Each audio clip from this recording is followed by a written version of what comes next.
The metaphysical poet.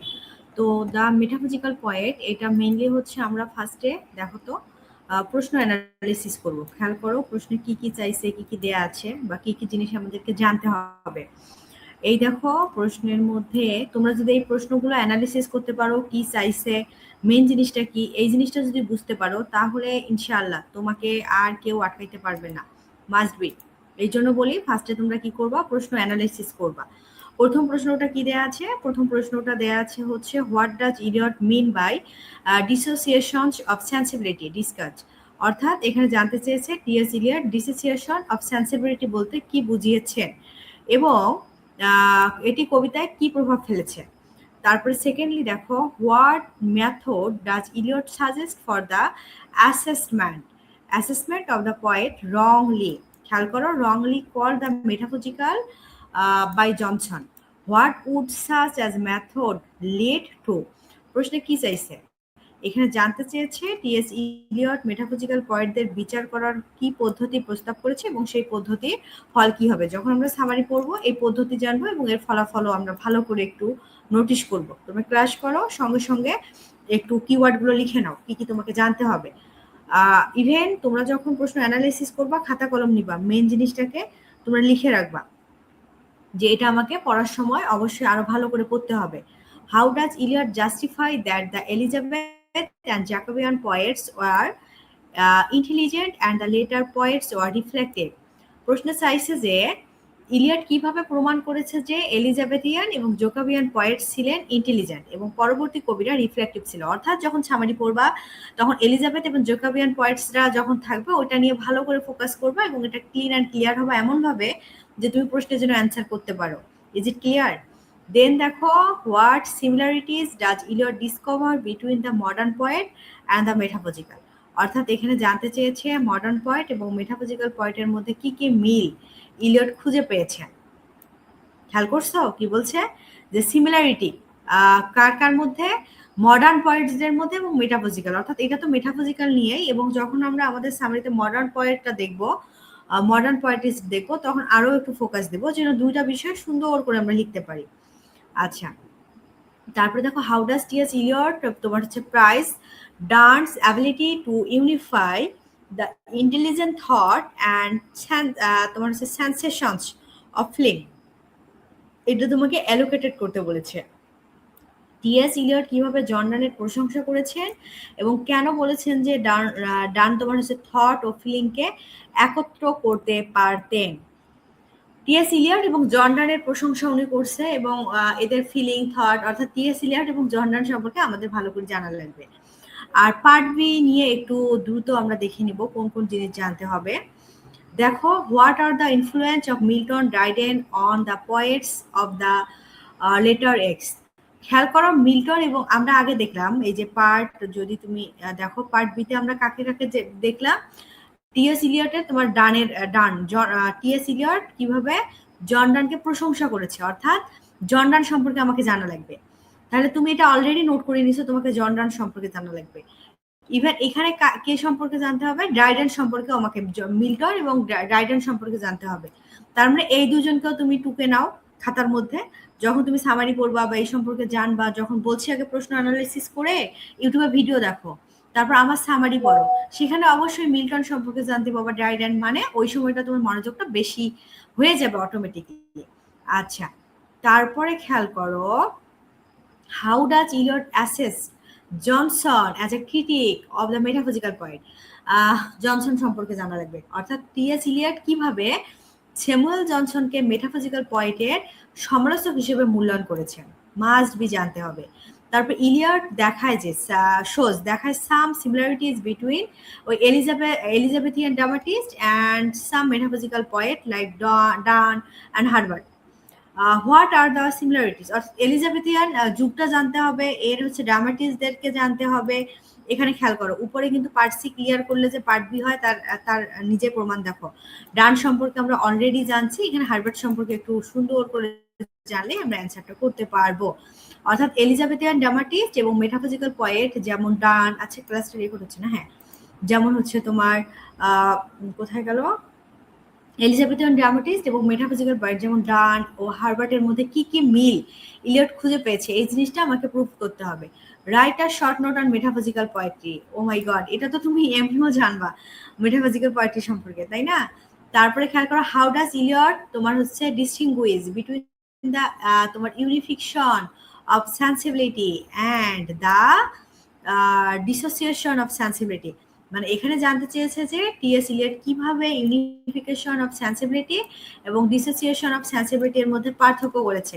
অর্থাৎ খাতায় লিখে নাও, ইউনিফিকেশন অফ সেন্সিবিলিটি এবং ডিসোসিয়েশন অফ সেন্সিবিলিটি, এই দুটো ভালো করে জানতে হবে যেন তুমি পার্থক্যটা লিখতে পারো। আচ্ছা, তারপরে দেখবো এই দ্যাটস ইট। এখন আমরা আমাদের প্রশ্ন এইগুলা যদি একটু ক্লিয়ার হতে পারি তাহলেই হবে। এখন জানলাম আমরা এতটুকু প্রশ্ন অ্যানালাইসিস করি কোন কোন জিনিসগুলো ইম্পর্টেন্ট এবং আমরা এইগুলাকে খুব গুরুত্ব দিব। চলো এখন খেয়াল করো, আমাদের টপিক হচ্ছে দ্য মেটাফিজিক্যাল পয়েন্টস। এখন TS Eliot the metaphysical poet প্রবন্ধটি শুধু মেটাফিজিক্যাল পয়েন্টদের প্রশংসা করার জন্য লেখেন নাই। এর মাধ্যমে ইলিয়ট ইংরেজি কবিতার পরিবর্তন, অর্থাৎ এই যে মেটাফিজিক্যাল পয়েন্টে মানে পোয়েট্রিটার কবিতার কি কি পরিবর্তন নিয়ে আসে, সমস্যা কি কি হয়, মডার্ন পোয়েট্রির ভবিষ্যৎ সম্পর্কে নিজের গভীর মতামত, এই জিনিসগুলা উনি এখানে প্রকাশ করেছেন।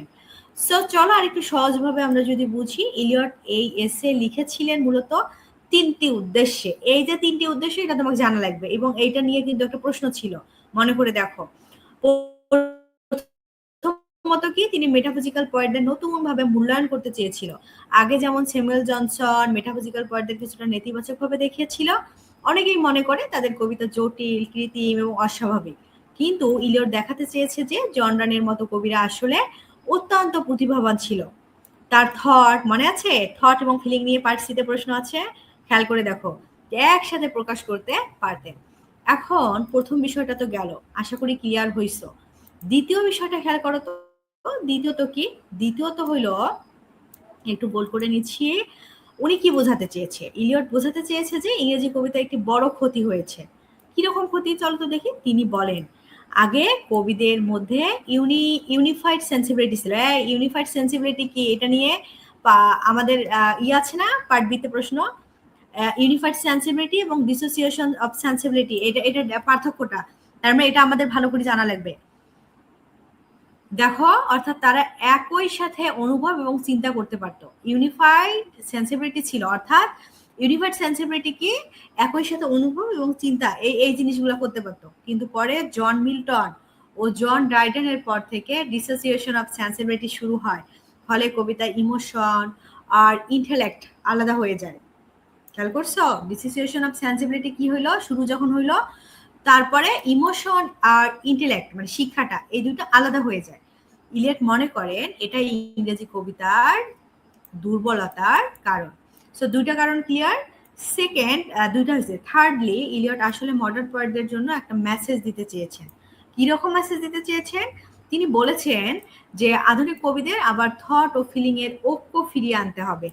তার মানে উনি এটা বললো যে আধুনিক যে কবিরা আছে, এই যে থট এবং ফিলিং এর যে অভাবটা, এই জিনিসটাকে, এই ঐক্যটাকে তাদের ফিরিয়ে আনতে হবে। অর্থাৎ কবিতা শুধু ইমোশন বা ইন্টেলেক্ট দিয়ে হবে না, দুটোর মিলন থাকতে হবে। অর্থাৎ ইমোশন আছে, ইন্টেলেক্ট আছে, কিন্তু তোমার ফিলিং যদি না থাকে, যদি তোমার মনের মধ্যে ফিলিং না আসে, তাহলে তো তুমি এটা অনুভবই করতে পারবে না, তারপরে তো ইমোশন আসবে, রাইট?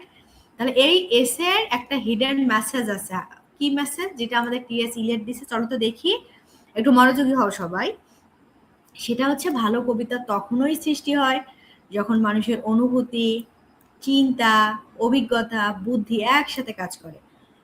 অর্থাৎ ইলিয়ট মডার্ন সোসাইটিকে ফ্র্যাগমেন্টেড বা বিচ্ছিন্ন মনে করতেন, তাই তিনি মেটাফিজিক্যাল পয়েন্টদের এক্সাম্পল দিয়ে মডার্ন কবিদের নতুন পথ দেখাতে চেয়েছেন।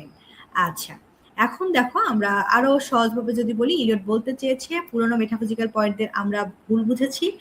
আসলে তারা সত্যিকারের পাওয়ারফুল পয়েন্ট, কারণ তারা মাইন্ড আর হার্টকে একসাথে ব্যবহার করতেন। এই খেয়াল করো, পুরনো উনি ইলিয়ট কি বলছে, যে আমরা সবাই কি করছে, পুরনো যে মেটাফিজিক্যাল পয়েন্ট ছিল তাদেরকে আমরা ভুল বুঝছি। কেন ভুল বুঝছি, আসলে তারা সত্যিকারের একজন পাওয়ারফুল পয়েন্ট ছিল, মানে তাদের একটু গুণগান গাইছে ওই পুরাতন মেটাফিজিক্যাল পয়েন্টদের, বুঝছো? কেন গুণগান গাইলো, কারণ হলো তারা মাইন্ড আর হার্ট, মাইন্ড মানে মন, হার্ট মানে হৃদয়, একসাথে ব্যবহার করতে পারতেন। এটা খুবই খুবই ইন্টারেস্টিং। আচ্ছা, এস এর মূল ভাব, সেন্ট্রাল আইডিয়া, সেন্ট্রাল জিনিসটা আমরা একটু জেনে নেই। মেটাফিজিক্যাল পয়েন্ট, এরা হচ্ছে কবিরা, মহান কবি। তারপর জন ডান, ইউনিফাইটেড সেন্সিবিলিটির শ্রেষ্ঠ এক্সাম্পল। অর্থাৎ যখন ওই যে পার্ট বি এর প্রশ্ন সেন্সিবিলিটি আর আরেকটা আছে না, ওই দুটো আসবে, তখন তুমি ইউনিফাইটেড সেন্সিবিলিটি যখন লিখবা জন ডানের এক্সাম্পল দিবা। তারপর মিল্টন ডাইডেন এর পর কবিতা বিচ্ছিন্নতা এসেছিল। আচ্ছা, এবং মডার্ন কবিদের আবার সেই ইউনিটি ফিরিয়ে আনতে হবে, মানে একতা ফিরিয়ে আনতে হবে। এগুলো বুঝে লিখলে এসে যে কোনো প্রশ্ন সহজে অ্যান্সার করতে পারবা তোমরা, বুঝছো? আচ্ছা, এখন চলো আমরা একটু সামারিটা জেনে নিব। সবাই একটু যখন রেকর্ড ক্লাসটা দেখবা একটু ভিডিওটা দাঁড় করাবা, করায় দুইটা নিঃশ্বাস নিবা, প্রয়োজনে একটু ঘুরে আসবা, ঘুরে এসে সামারিটা পড়বা। প্রয়োজনে আমার ক্লাসটা করার আগে একবার রিডিং দিবা আমার নোটটা। আচ্ছা, চলো দেখি, শুরু করলাম। হ্যাঁ,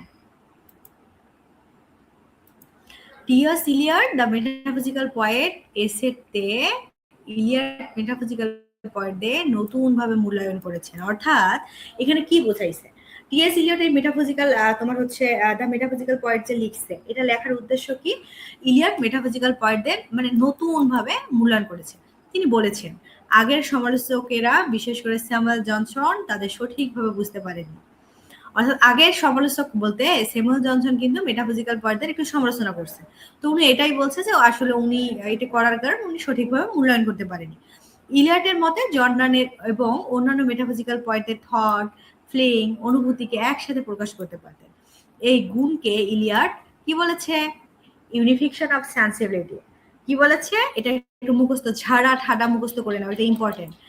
কিন্তু জন মিল্টন এবং জন ডাইডেন এরপর ইংরেজি কবিতায় কি আসলো, ডিসোসিয়েশন অফ সেন্সিবিলিটি শুরু হইলো। কিরকম, চিন্তা আবেগ আলাদা হয়ে যায়, থট এবং ইমোশন এই দুটো আলাদা হয়ে গেছে। ফলে পরবর্তী কবিতা বেশি রিফ্লেকটিভ এবং আর্টিফিশিয়াল হয়েছে। আমার আমার আমার ইয়াটা তোমরা হচ্ছে পজ করবা, মানে অফ করবা, করে তোমার হচ্ছে এক লাইনে ইউনিফিকেশন অফ সেন্সিবিলিটি কি এবং হচ্ছে এখানে ডিসোসিয়েশন অফ সেন্সিবিলিটি কি, মানে কি বুঝছো, এক লাইনে নিজের মতো লিখে ফেলবা। যদি খাতা কলম হাতে না থাকে একটা মেসেজই দিও, প্রিয়জন যাদেরকে সবসময় দাও ওখানেই একটা মেসেজ দিয়ে রাখিও। এই জিনিসটা খুব মনে থাকবে। ইলিয়ট মনে করেন মডার্ন পোয়েটদের আবার থট ও ফিলিং এর ঐক্য ফিরিয়ে আনা উচিত।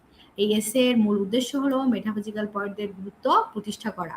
তাহলে এই যে মেটাফিজিক্যাল পয়েন্ট এটা যে লিখলো, এটার উদ্দেশ্য কি, এই যে মেটাফিজিক্যাল পয়েন্টদের অবহেলা করা হয়েছিল, স্যামুয়েল জনসনের মতো মানুষ তাদের ভ্যালু দেয়নি, তো ইনি এটাকে এস্টাবলিশ করতে চেয়েছিল।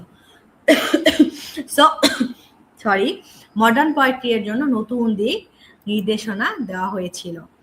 আচ্ছা আচ্ছা, দেখো এখন আমরা একটু কি ইনফরমেশন জানবো। এটা লেখেন হচ্ছে টি.এস. ইলিয়ট। এত পুরা নামের দরকার নাই, এই তোমার টি.আর.এস. নিবা, নিয়ে ইলিয়ট দিবা। ওনার জন্মমৃত্যুটা একটু দেখে নিও। Title of author, American English poet, playwright and literary critic. Publish date, অর্থাৎ দ্য মেটাফিজিক্যাল পয়েট পাবলিশড হয় 1921 সালে। অরিজিনাল টাইটেলেই হচ্ছে দ্য মেটাফিজিক্যাল পয়েটস, এর অন্য কোনো নাম নাই। জনরা হচ্ছে লিটারারি ক্রিটিসিজম অ্যান্ড এছে। বাকি জিনিস লাগবে না, একটু এমনি দেখে নিও, চোখের দেখা। তারপরে দেখো এখন আমরা এর মানে পূর্ণাঙ্গ সামারিটা দেখব। টি.এস. ইলিয়টের দ্য মেটাফিজিক্যাল পয়েন্টের পূর্ণাঙ্গ আমরা একটু বিশ্লেষণটা দেখি। পটভূমি এবং প্রেক্ষাপট, অর্থাৎ এর ব্যাকগ্রাউন্ড আমরা জানবো। টি.এস. ইলিয়ট তার এই বিখ্যাত প্রবন্ধ মূলত একটি বইয়ের সমালোচনা বা রিভিউ হিসেবে লিখেছিল। তিনি স্যার হার্বার্ট জন ডিয়ারসন সম্পাদিত metaphysical lyric and poem of the 17th century নামক সংকলনটির উপর আলোকপাত করতে গিয়ে এই কালোজিগি মতবাদগুলো দেন। ইলিয়টের এই প্রবন্ধ আগে মেটাফিজিক্যাল কবিরা সাহিত্যের অনেকটা অবহেলিত ছিল। বিশেষ করে প্রভাবশালী সমালোচক ডক্টর স্যামুয়েল জনসন এই কবিতা পছন্দ করতেন না। এখন স্যামুয়েল জনসনকে তুমি মনে রাখো, কারণ উনি মেটাফিজিক্যাল কবিদের মানে পছন্দ করতো না, এবং এমন ভাবে প্রেজেন্ট করছে এটা ভালোভাবে মানে এস্টাবলিশড হয়েছিল, ওদের কোনো ভ্যালুই ছিল না, এগুলো অদ্ভুত এবং কৃত্রিম বলে মনে করতো। মাথায় রাখো, ইলিয়ট এই প্রচলিত ধারণাটি ভেঙে দেন এবং দেখান যে এই কবিতা অত্যন্ত মেধাবী ছিলেন। এই কবিরা অত্যন্ত কি ছিল, মেধাবী ছিল। তিনি মেটাফিজিক্যাল কবিতাকে ইংরেজি কবিদের মূল কি তোমার হচ্ছে ধারার একটি অবিচ্ছেদ্য অংশ হিসেবে প্রমাণ করে। এই কবিদের জন্য সাহিত্যের নতুন সম্মান ও মর্যাদা ফিরিয়ে আনে। সংবেদনশীলতার অক্ষ অর্থাৎ ইউনিফিকেশন অফ সেন্সিবিলিটি। ইলিয়ট সমালোচনার অন্যতম প্রধান স্তম্ভ হলো সংবেদনশীলতার অক্ষ বা ইউনিফিকেশন অফ সেন্সিবিলিটি। এর মানে হলো কবির চিন্তা মানে থট এবং অনুভূতি ফিলিং একীকরণ। তুমি এটা স্ক্রিনশট নাও। একজন সফল কবির ক্ষেত্রে তার মস্তিষ্ক হৃদয় একই সাথে কাজ করে। ইলিয়ট মনে করতেন মেটাফিজিক্যাল কবিরা কোনো গভীর দর্শন ও কঠিন চিন্তাকে ঠিক সেভাবে অনুভব করতে পারতেন যেভাবে আমরা কোনো সুগন্ধ বা দৃশ্য অনুভব করি। সো তাদের কবিতা বুদ্ধি আবেগ একে অপরের পরিপূরক হিসেবে মিশে থাকে। ইলিয়টের মতে এটি কবিদের এক অসাধারণ ক্ষমতা যা কবিতাকে জীবন্ত এবং শক্তিশালী করে তোলে। তুমি এটা একটু মানে আয়ত্তে রাখো। তারপরে সংবেদনশীলতা বিচ্ছেদ অর্থাৎ ডিসোসিয়েশন অফ সেন্সিবিলিটি। ওই যে এখানে এলিয়ট কি বলেন জানো, মানে এখানে আসলে নেতিবাচক পরিবর্তনের কথা উল্লেখ করেছে যাকে তিনি সংবেদনশীলতা অর্থাৎ ডিসোসিয়েশন অফ সেন্সিবিলিটি বলেছে। এটা মূলত 17th সেঞ্চুরির শেষের দিকে মিল্টন এবং ড্রাইডেনের সময় থেকে শুরু হয়। এর ফলে কবিদের চিন্তা অনুভূতি আলাদা হয়ে যায়। কবিরা হয়তো খুব ভালো চিন্তা করতে পারতেন অথবা খুব আবেগ দিয়ে লিখতে পারতেন, কিন্তু মেটাফিজিক্যাল কবিদের মতে দুটাকে মেলাতে পারতেন না। ইলিয়ট বলেন এই পরিবর্তন কবিতাকে দুর্বল এবং অপ্রাকৃতিক করে তোলে। টেনিসন বা ব্রাউনিং এর মতো কবিরা অনেক প্রতিভাবান হওয়ার সত্ত্বেও এই বিচ্ছেদের কারণে মেটাফিজিক্যাল কবিদের মতো সেই আদি ও অকৃত্রিম কাব্যিক শক্তি অর্জন করতে পারেননি। তাহলে আমরা কি কি জানলাম? তিনটা বিষয় জানছি। প্রথমত হচ্ছে পটভূমি এবং প্রেক্ষাপটটা জানলাম। উনি হচ্ছে একটা বইয়ের রিভিউ হিসেবে এটা লেখেন, এটা কখনকার, স্যামুয়েল জনসন কি বলেন, এই জিনিসগুলা। তারপরে হচ্ছে ইউনিফিকেশন অফ সেন্সিবিলিটি ক্লিয়ার হইলাম, ডিসোসিয়েশন অফ সেন্সিবিলিটি ক্লিয়ার হয়েছি, এবং মেটাফিজিক্যাল কবিতা ও এর বৈশিষ্ট্য সমূহ। তুমি যদি আমার সামারিটাই করো তুমি অ্যান্সার লিখতে পারবা। মেটাফিজিক্যাল কবিতা হলো এমন এক ধরনের সাহিত্য যেখানে ভালোবাসা, ঈশ্বর বা বিশ্বাসের মতো বিমূর্ত ধারণাগুলোকে নতুন আঙ্গিকে উপস্থাপন করা হয়। সরি, আমার কাশি হচ্ছে।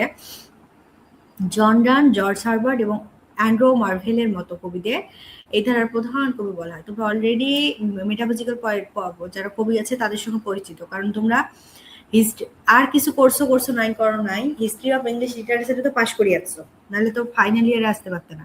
ওখানে কিন্তু ইউনিভার্সিটি উইটস, তারপর মেটাফিজিক্যাল পয়েটস খুব ইম্পর্টেন্ট ছিল এলিজাবেথেন যুগে। ডক্টর স্যামুয়েল জনসন মনে করতেন তারা জোর করে ভিন্ন ভিন্ন ধারণাকে একত্র করেন, কিন্তু ইলিয়ট তাদের প্রশংসা করে বলেন যে এই কবিরা অত্যন্ত উচ্চ শিক্ষিত ছিলেন এবং তারা বিজ্ঞান, ইতিহাস, ধর্মের জ্ঞানকে কবিতার ভাষায় রূপান্তর করতে পারতেন। মেটাফিজিক্যাল কবিতার একটি বড় বৈশিষ্ট্য কি ছিল বলতো? কনসেপ্ট। আমরা তো অলরেডি জানি, জর্ডানের কবিতা পড়ি নাই, সেখানে আমরা কনসেপ্ট পাই নাই, মনে নাই? হারাই ফেলছো?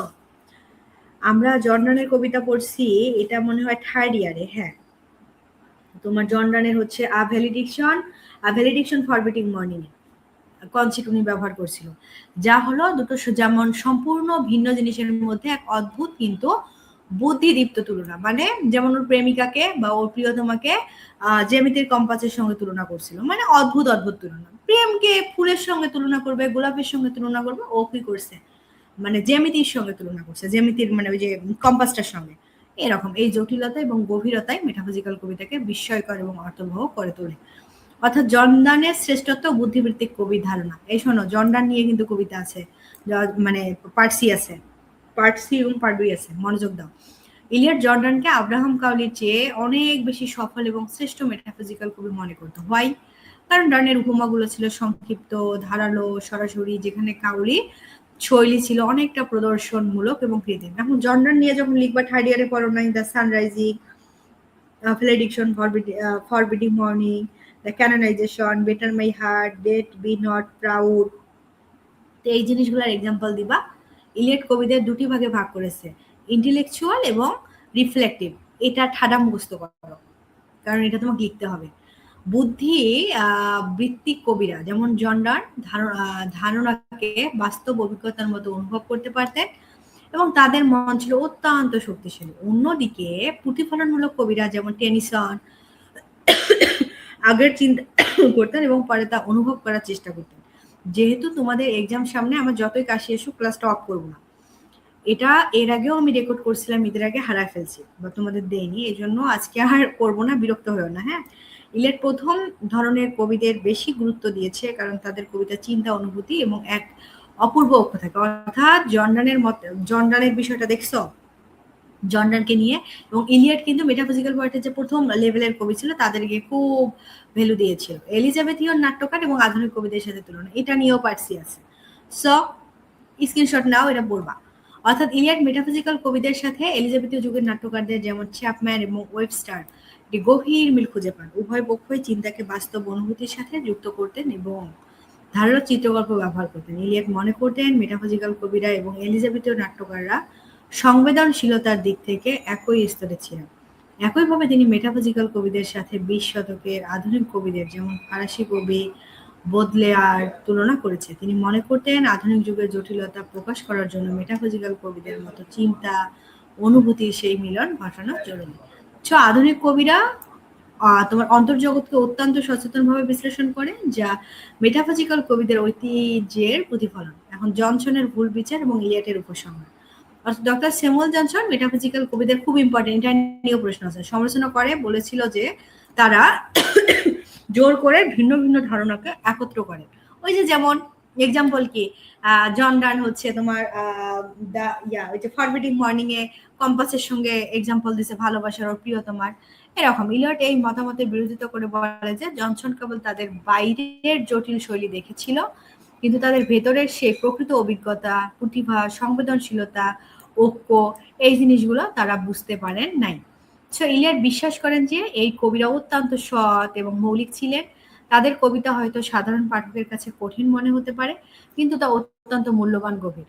সো ইলিয়াড বলেন যে মেটাফিজিক্যাল কবিরা আধুনিক লেখকদের জন্য এক শক্তিশালী উদাহরণ এবং তাদের কাজ ইংরেজি সাহিত্যের এক অনন্য সম্পদ, যা কবিতাকে কি করেছে, অনুপ্রেরণা দিয়েছে। এখন আবারও আমরা প্রশ্নগুলো নিয়ে একটু ঘাটাঘাটি করব। হ্যাঁ, পার্ট সিতে যাই। সবাই রেডি হও। What does Iliad means dissociation of sensibility, discuss করো। দেখো এটা পার্ট সি এর প্রশ্ন, আমি কিন্তু এটা স্ক্রিনশটও নিতে বলছিলাম। তাহলে দেখো T S. Eliot the metaphysical point প্রবন্ধে ডিসোসিয়েশন অফ সেন্সিবিলিটি বলতে কি বোঝাইছে? এই সবাই যারা লেখো নাই, অলসতা করছো, আবারও লেখো। থট বোঝাইছে, ফিলিং বোঝাইছে, এর বিচ্ছিন্নতাকে, এই জিনিসগুলোকে বোঝাইছে। ইলিয়টের মতে 17th সেঞ্চুরি পর্যন্ত কবিতা চিন্তা আবেগকে একসাথে প্রকাশ করতে পারতেন। বিশেষ করে জন ডানের কবিতায় ইন্টেলেকচুয়াল ইমোশনের সুন্দর সমন্বয় দেখা যায়, কিন্তু জন মিল্টন ও জন ডাইডেনের পর এই ঐক্য নষ্ট হয়ে যায়, ফলে কবিতা রিফ্লেকশন এবং আর্টিফিশিয়াল হয়ে যায়। আচ্ছা, বাকিটা দেখে নিবা। হ্যাঁ, তাহলে দেখো, what method does Eliot suggest for the assessment poets wrongly called the metaphysical by Johnson? What would such a method lead to? অর্থাৎ কি জানতে চাইছে, টি.এস. ইলিয়ট মেটাফিজিক্যাল পয়েন্টদের বিচার করার পদ্ধতি। চলো দেখি, টি.এস. ইলিয়ট মেটাফিজিক্যাল পয়েন্টদের অলঙ্কারের ভিত্তিতে বিচার করা উচিত নয়। তিনি বলেন তাদের সেন্সিবিলিটি, ইন্টেলেকচুয়াল পাওয়ার, থট ও ফিলিং এ ইউনিটি দেখে মূল্যায়ন করতে হবে। স্যামুয়েল জনসন মেটাফিজিক্যাল পয়েন্টদের কিছুটা অবমূল্যায়ন করেছিল, কারণ তিনি তাদের কনসিস্ট ও জটিল উপমাকে অস্বাভাবিক মনে করেছিল। কিন্তু ইলিয়ট মনে করেন এই কবিরা গভীর চিন্তা, আবেগকে একত্রে প্রকাশ করতে সক্ষম ছিল। এই পদ্ধতিতে বিচার করে মেটাফিজিক্যাল পয়েন্টের প্রকৃত গ্রেটনেস প্রকাশ পাবে এবং বিশেষ করে জন ডানের কাব্য প্রতিভা নতুনভাবে মূল্যায়িত হবে। আচ্ছা, তারপরে প্রশ্নটা দেখো, এখানে কি হইল, এখানে জানতে চাইছে ইলিয়ট কিভাবে প্রমাণ করেছে এলিজাবেথ এন্ড জ্যাকোবিয়ান পয়েট ছিল ইন্টেলিজেন্ট এবং পরবর্তীতে রিফ্লেক্টিভ। অর্থাৎ টি.এস. ইলিয়ট মনে করেন এলিজাবেথ এবং জ্যাকোবিয়ান যুগের কবিরা থট ও ফিলিংকে একসাথে প্রকাশ করতে পারতেন। তারা জীবনের অভিজ্ঞতাকে সরাসরি অনুভব করতেন এবং সেই অনুভূতিকে শক্তিশালী কবিতায় প্রকাশ করতেন। বুঝছো, একটু দেখে নিন। তারপরে দেখো, এটা সিমিলারিটি তোমার হচ্ছে ইলিয়ট ডিসকভার মডার্ন পয়েন্ট এবং মেটাফিজিক্যাল পয়েন্ট। অর্থাৎ টি.এস. ইলিয়ট মডার্ন পয়েন্ট এবং মেটাফিজিক্যাল পয়েন্টের মধ্যে গুরুত্বপূর্ণ মিল রয়েছে। উভয়ই কমপ্লেক্স হিউম্যান এক্সপিরিয়েন্স প্রকাশ করতে চেয়েছে। তারা থট ও ফিলিংকে একসাথে ব্যবহার করেছে, অর্ডিনারি এক্সপিরিয়েন্সকেও পয়েটিক রূপ দিয়েছে। তাদের কবিতায় উইথ, ইন্টেলেকচুয়ালিটি এবং গভীর ইমোশনের সমন্বয় দেখা যায়। মেটাফিজিক্যাল পয়েন্ট যেমন জটিল ধারণাকে আনইউজুয়াল কম্পারিজনসের মাধ্যমে প্রকাশ করেছে, মডার্ন পয়েটরাও ফ্র্যাগমেন্টেড মডার্ন লাইফ প্রকাশে একই ধরনের কৌশল ব্যবহার করেছে। বুঝছো, তারপরে প্রশ্নটা দেখো, চলো দেখি মূল উত্তরটা। টি.এস. ইলিয়ট কিভাবে জন ডানের প্রশংসা করেছে এবং কেন বলেছে ডান থট এবং ফিলিং একত্রিত করেছে। কেন বলেছে? এবং উনি কিন্তু এটাও জবাব দিয়েছে স্যামুয়েল জনসনকে নিয়ে, তাই না?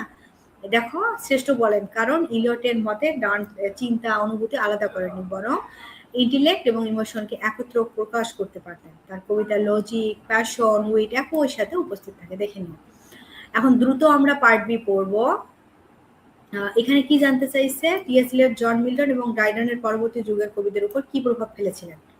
আচ্ছা, T S. Eliot the metaphysical point প্রবন্ধে বলেন যে অলওয়েজই বলি যখন তুমি প্রশ্ন অ্যানালিসিস করলা, তারপর সামারি সলভ করলা, এ টু জেড পড়লা, পড়ার পর পার্ট সির প্রশ্ন সলভ করার পর পার্ট বিতে আসবা, তখন দেখবা তুমি 70% তোমার হয়ে গেছে। আচ্ছা, দ্য মেটাফিজিক্যাল পয়েন্ট প্রবন্ধে বলেন যে মিল্টন এবং ডায়ডেন ইংরেজি কবিতার বড় পরিবর্তন আনেন। তাদের প্রভাবে কবিতায় থট ফিলিং এর ঐক্য নষ্ট হয়ে যায়। ইলিয়ট একে ড্যাসোসিয়েশন অফ সেন্সিবিলিটি বলেছে। আগে মেটাফিজিক্যাল পয়েন্ট বিশেষ করে জন ডান চিন্তা আবেগকে একসাথে প্রকাশ করতে পারতেন। শোনো, এই যে তোমার এখানে কি কি জানতে হবে, এই যে তোমার দুইটা বিষয় জানতে হবে। Just a minute. এই যে তোমার দাঁড়াও, ইউনিফিকেশন অফ সেন্সিবিলিটি, তারপরে ড্যাসোসিয়েশন অফ সেন্সিবিলিটি, মেটাফিজিক্যাল পয়েন্ট, তারপরে হচ্ছে স্যামুয়েল জনসন খারাপ বলেছে, তারপর এই জিনিসগুলো তোমাকে জানাই লাগবে। তারপরে কি মানে কোন বিষয় কেন লিখছেন, তোমার হচ্ছে এলিজাবেথিয়ান যুগের বিষয়টা লিখবা, এইগুলা জানলেই তোমার হয়ে যাবে। তারপরে হচ্ছে ইলিয়ট অ্যাসেস করে জনসনের ক্রিটিক। টি.এস. ইলিয়ট কিভাবে স্যামুয়েল জনসনকে মেটাফিজিক্যাল পয়েন্টের সমালোচক হিসেবে মূল্যায়ন করেছে, অর্থাৎ মেটাফিজিক্যাল পয়েন্ট সম্পর্কে আংশিকভাবে সঠিক মন্তব্য করেছিল। জনসন প্রথমে মেটাফিজিক্যাল পয়েন্ট শব্দটি ব্যবহার করেন এবং তাদের কবিতায় উইট এবং ইন্টেলেকচুয়ালি এর উপস্থিতি লক্ষ্য করেন। তবে তিনি মেটাফিজিক্যাল কনসিস্ট ও জটিল উপমাগুলোকে অস্বাভাবিক ও কৃত্রিম বলে সমালোচনা করেছিল। ইলিয়ট মনে করেন জনসন তাদের প্রকৃত গ্রেটনেস পুরোপুরি উপলব্ধি করতে পারেননি। ইলিয়টের মতে মেটাফিজিক্যাল পয়েন্ট বিশেষ করে জন ডান থট ও ফিলিং এর অসাধারণ সমন্বয় ঘটেছিল। সো ইলিয়ট জনসনের সমালোচনাকে আংশিক গ্রহণ করলে মেটাফিজিক্যাল পয়েন্টের মর্যাদা পুনঃপ্রতিষ্ঠা করেন। আচ্ছা, Eliot shows some similarities between some Elizabethan dramatists and some metaphysical poets like Donne and Herbert. অর্থাৎ চলো তো দেখি, টি.এস. ইলিয়ট এলিজাবেথিয়ান ড্রামাটিস্ট এবং মেটাফিজিক্যাল পয়েন্টের মধ্যে অনেক মিল রয়েছে।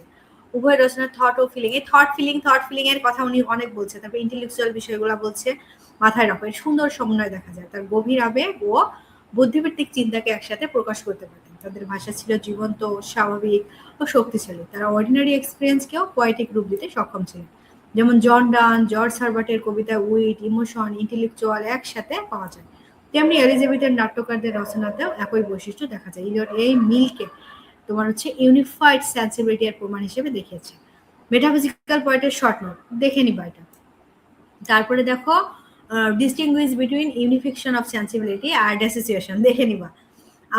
আমি অনেক বলছি, দেখে নাও, হয়ে গেছে। এগুলো তুমি যদি সলভ করো ইনশাআল্লাহ এক্সাম ভালো হবে। আমি আবারও বলি, তুমি আগে প্রশ্ন অ্যানালাইসিস করবা, দেন ইউটিউব থেকে একটা ভিডিও দেখে নিবা, তারপর সামারিটা সুন্দর করে পড়বা, এ টু জেড আমার নোটটা পড়বা। আবার এই প্রশ্ন এই বিষয়টাও যদি তুমি জেনে যাও, ইনশাআল্লাহ এই প্রশ্নগুলো যদি জেনে যাও, তোমাকে আটকাতে পারবে না কেউ। আপুকে বিশ্বাস করলে ভরসা নাও।